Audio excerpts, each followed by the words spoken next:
উত্তাল সমুদ্র এবং এই সমুদ্রের ঢেউয়ের গর্জন উপভোগ করতে আসছেন দেশ বিদেশ থেকে ছুটে আসা লাখো পর্যটক। এবং এই সমুদ্র সৈকতে পর্যটক ছাড়াও আমরা সবসময় দেখতে পাই অনেক স্থানীয়রাও এখানে আসেন সমুদ্র ভ্রমণে, সমুদ্র দর্শনে।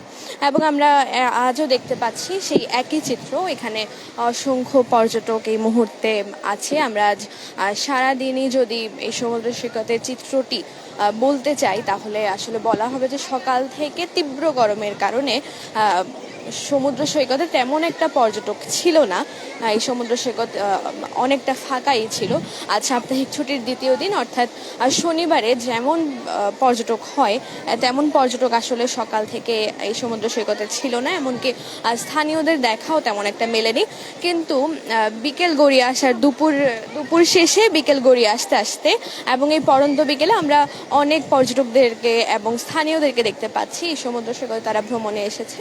আমরা এই দেখতে পাচ্ছি অনেকে এই বিচের বালুচরে হাঁটছেন, অনেকে আবার সমুদ্র স্নানে মেতে উঠেছেন। এবং দেখতে পাচ্ছি যে এই সমুদ্রের আসলে ঢেউগুলো বিশাল বিশাল ঢেউ আসছে পড়ছে তীরে, এবং এই ঢেউয়ের সাথেই আসলে অনেক শিশুরা খেলা করছেন এবং মধ্যবয়সীরা সমুদ্র দর্শনে এসেছেন এবং তারাও তাদের পায়ে পানি দিচ্ছেন এবং অনেকে এখানে সমুদ্র স্নানও করছেন এবং অনেক বন্ধু বান্ধবরা তাদের গ্রুপ নিয়ে এই সমুদ্র দর্শনে এসেছেন।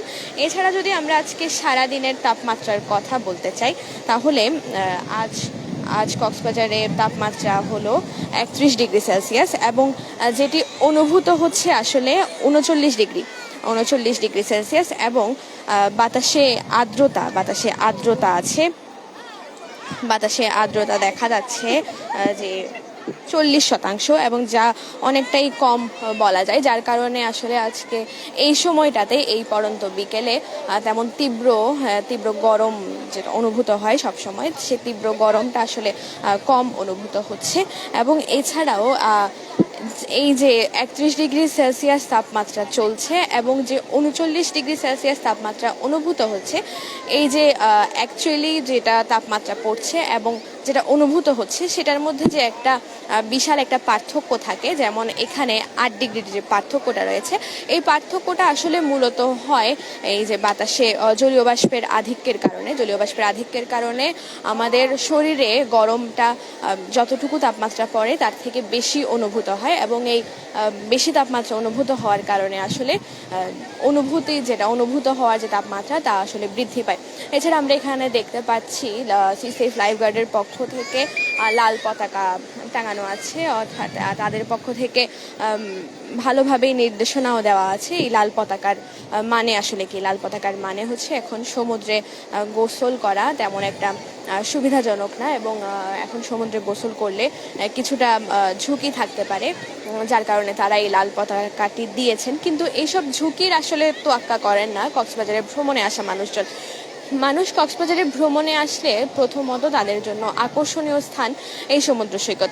যারা এই কক্সবাজারে ভ্রমণে আসেন সবাই সমুদ্র দর্শনে অবশ্যই ছুটে আসেন এবং সমুদ্র দর্শনে ছুটে আসলে তারা সবাই সমুদ্র স্নান করেন।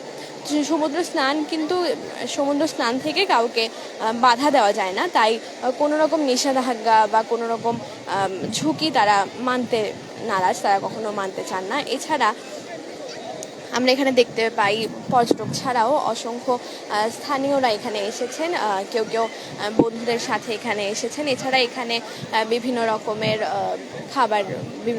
খাবারের ঝুপড়ি কিছু মানুষ আছেন এবং এখানে বিভিন্ন ধরনের বুট বাদাম বিক্রেতা আছেন এবং ঝালমুড়ি বিক্রেতা আছেন।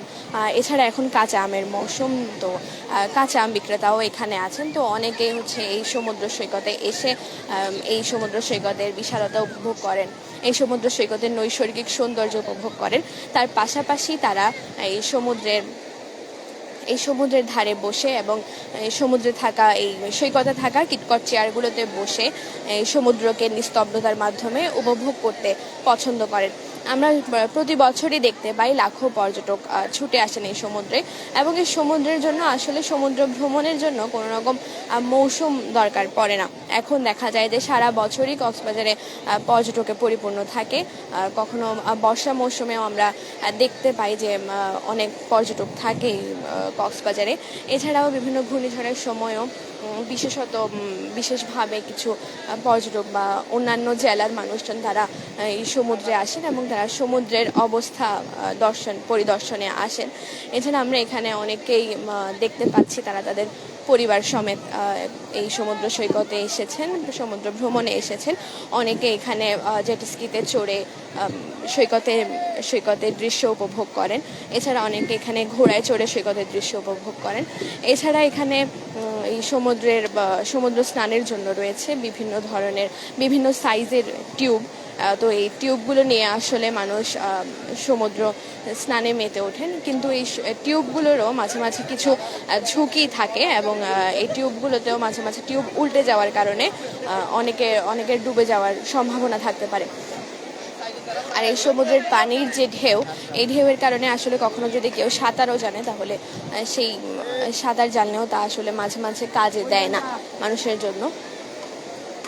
এছাড়া আমরা এখানে দেখতে পাচ্ছি বিভিন্ন ধরনের বিচ ফটোগ্রাফাররা আছেন, তারা পর্যটকদের ছবি তুলে দিচ্ছেন। এছাড়া পর্যটকরা নিজেরাও ব্যক্তিগতভাবে তাদের ছবি তুলছেন, এবং এই বিকেলের সৌন্দর্য, সূর্য, পাশাপাশি এই সমুদ্রের ঢেউ, সমুদ্রের পানি, এই সমুদ্রের যে পুরোপুরি যে সৌন্দর্যটা, সৈকতের বালুচর থেকে শুরু করে সমুদ্রের পানি পর্যন্ত যে সৌন্দর্যটা তারা ভিডিও কিংবা স্থির চিত্রের মাধ্যমে এই সমুদ্রের সৌন্দর্যটা উপভোগ করেন। এবং এখানে আমরা অনেক ছোট্ট শিশুদেরকেও আসতে দেখি। সবসময় আমরা প্রায় সময় দেখি অনেকে তাদের পরিবার সমেত এই সমুদ্র ভ্রমণে আসেন, এবং তারা এখানে এসে বিভিন্ন সময় বালিতে খেলা করেন, তারা পানিতে খেলা করেন।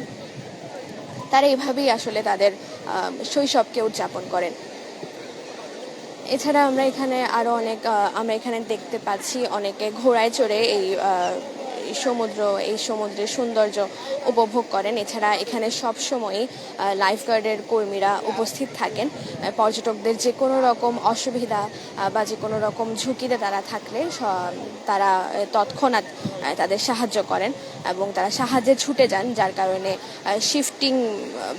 এখানে শিফটিং ভাবে লাইফগার্ডের কর্মীরা উপস্থিত থাকেন, এবং তাদের সময় নির্ধারণ করা থাকে কে কত ঘন্টা তাদের দায়িত্ব পালন করবেন। এছাড়া